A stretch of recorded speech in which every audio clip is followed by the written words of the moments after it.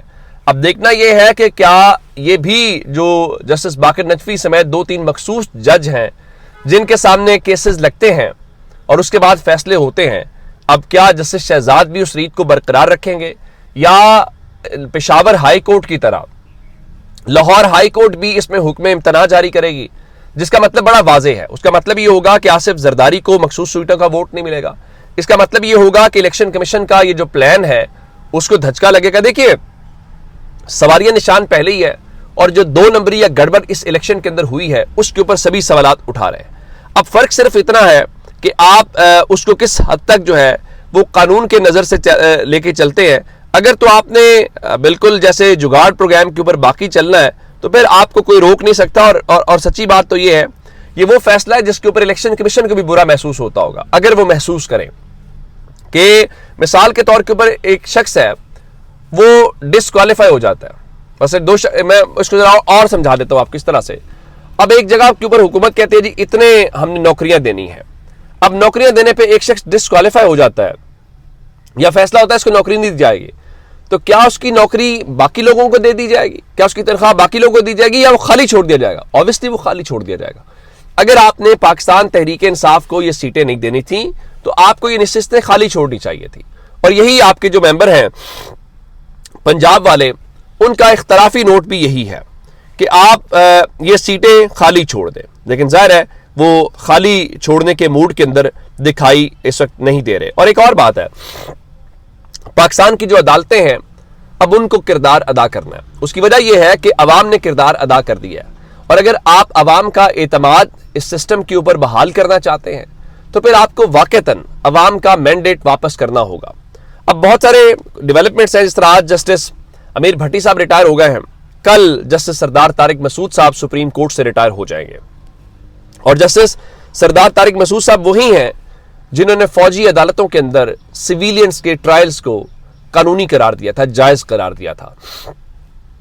میرا خیال ہے جس طارق مسعود صاحب چلے جائیں گے لیکن تاریخ ان کو اس فیصلے سے یاد رکھے گی کہ انہوں نے کس طریقے سے پاکستان کے اندر آئین اور قانون کی دھجیاں اڑائیں. یہ وہی جج صاحب تھے جو فرما رہے تھے سماعت کے دوران کہ معلوم نہیں ہے جی انسانی حقوق ہمیں کہاں لے کر جائیں گے.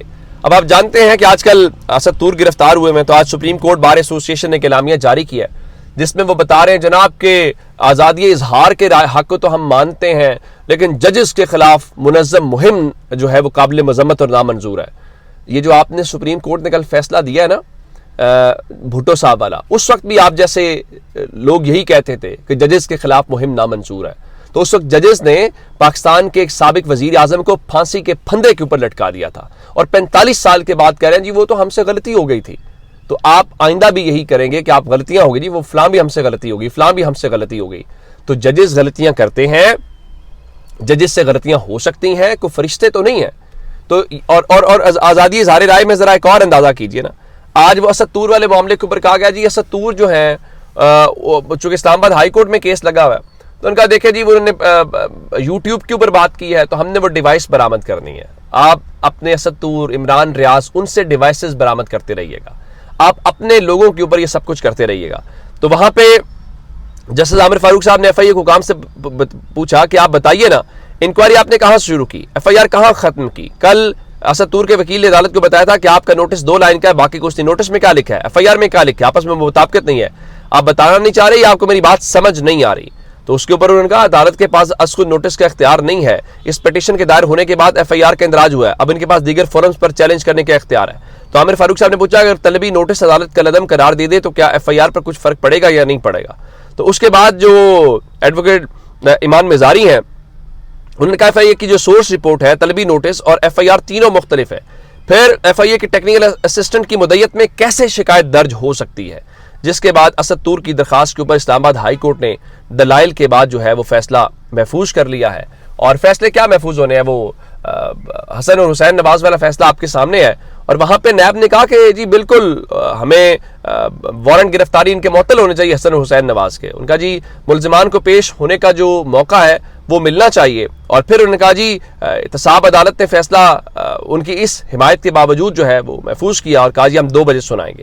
اچھا ایک خبر اسلام آباد سے ہے جو آپ کے سامنے رکھنا چاہتا ہوں, اور وہ یہ ہے کہ وزیر اعلیٰ خیبر پختونخوا جو ہے علی امین گنڈاپور، ان کو عدالت نے ریلیف ضرور دیا ہے، اور ڈسٹرکٹ اینڈ سیشن جج اسلام آباد نے علی امین گنڈاپور کو اشتہاری قرار دینے کا جو جوڈیشل میجسٹریٹ کا حکم ہے اس کو کل عدم قرار دے دیا ہے۔ یہ ایک بڑی اچھی بات ہے۔ اچھا، ایک خبر اور ہے، چونکہ شیر افضل مروت نے خود کلیم کیا تھا عمران خان نے ان کو پبلک اکاؤنٹس کمیٹی کا چیئرمین مقرر کیا ہے، تو بیرسٹر علی ظفر نے آج اس بات کی تصدیق کر دی ہے کہ واقعتاً جو عمران خان ہے انہوں نے ان کو پبلک اکاؤنٹس کمیٹی کے جو چیئرمین ہے وہ نامزد کیا۔ اچھا، دوسرا آپ کو میں نے بتایا تھا کہ وہ جو اڈیالہ جیل کے باہر معاملہ ہے اس کے اوپر جو شعیب شاہین ہے، اب جیو نیوز کیا رپورٹ کر رہا ہے میں آپ کو بتا دیتا ہوں۔ جیو نیوز نے لکھا جی عمران خان کو کچھ ہوا تو ذمہ دار موجودہ حکومت اور اسٹیبلشمنٹ ہوگی شعیب شاہین۔ اب اس حوالے سے یہ بڑی سنگین سی بات ہے، اور لیکن دوسری جانب جو آج سینٹ کے اندر وہ ڈسکس کیا ہے سینیٹر مشتاق نے جو گفتگو کی ہے وہ تو بہت ہی سخت قسم کی ہے۔ کل فضل الرحمان کہہ رہے تھے جی کور کمانڈرز کانفرنس کی جو قرارداد ہے وہ مجھے تنقید سے نہیں روک سکتی۔ آج سینیٹر مشتاق جن کا جماعت اسلامی سے تعلق ہے انہوں نے کہا جی کور کمانڈرز کانفرنس میں پریس ریلیز جاری کی گئی کہ ہمارا الیکشن سے کوئی کام نہیں تھا، یہ 21ویں صدی کا بڑا مذاق تھا۔ پریس ریلیز سے وضاحتیں نہ کرو، عمل سے اقدامات سے یہ ثبوت دیں کہ آپ کا سیاست اور الیکشن سے کوئی کام نہیں ہے۔ اب دیکھیے نا کہ یہ سارے وہ معاملات ہیں، ظاہر ہے کہ آپ کہیں گے کہ فوج ایک انسٹیٹیوشن ہے پاکستان کا، ایک دفاعی ادارہ ہے، ظاہر ان کو رہنا بھی چاہیے، لیکن اب فلور آف دی ہاؤس کے اوپر اور پریس کانفرنسز کے اندر، جلسوں کے اندر، کارن میٹنگز کے اندر جو پولیٹیکل لیڈرشپ سوالات اٹھا رہی ہے وہ سوالات بھی بڑے سنجیدہ ہیں۔ اسی لیے وہ جو بات سب کرتے ہیں کہ تمام سٹیک ہولڈرز کو بیٹھنا پڑے گا، اب رستہ نکالنا پڑے گا۔ پاکستان ایک جو ہے وہ بڑے بحران کے اندر ہے، اس بحران سے ہم پاکستان کو نہیں نکالیں گے تو کون نکالے گا؟ یہ بڑے اہم چیزیں ہیں جس پہ ہمیں غور کرنا چاہیے۔ اپنا بہت سارا خیال رکھیے گا۔ خدا حافظ۔